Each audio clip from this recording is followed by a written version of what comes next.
Hey, what can I help you with? I'm looking to sell my 1990s Atlanta Braves World Series rings.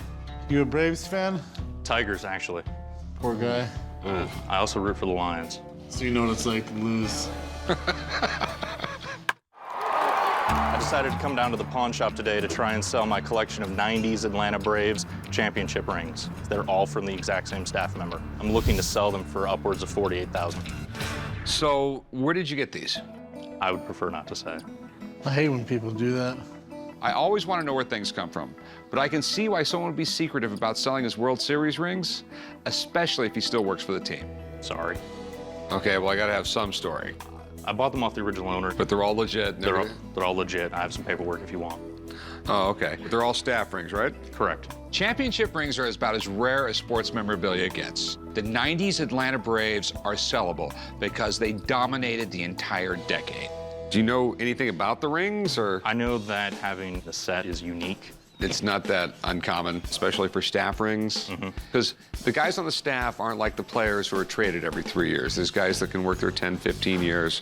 This is the type of collection that baseball fanatics will wait their entire life to find. Even though they're staff rings and not player rings, they're still highly collectible.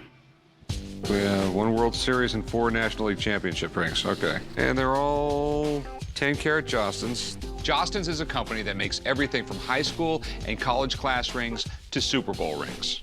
They usually have that classic school ring look, not like a lot of the flashy stuff a lot of companies are putting out now. It really wasn't like 2001 when the Patriots went really overboard with their Super Bowl ring. Up until that point, they still basically look like class rings. Nowadays, they're just straight up bling.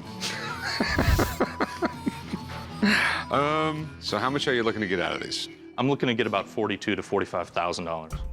We're not even close. No, Not even in the same ballpark. we do. These right here, like $3,000 a piece. Okay. World Series ring,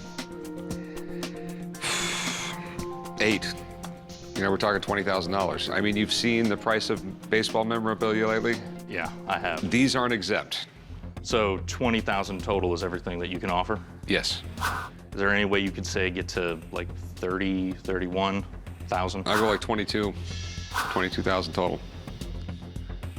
29? 22,000. I mean, even that scares me. Remember, I have to sell these things, and they're not selling right now. I mean, you're running a business, I understand. It's just not what I could part with them for. They're cool rings. I like them.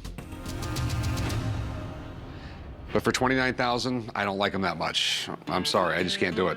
Sorry, we couldn't make a deal. All right. I felt that the offer of 22 is probably fairly reasonable for the times, but I'm just gonna hold on to the rings, and when the economy bounces back, I'm sure I'll be able to recoup some money and actually turn a profit on them.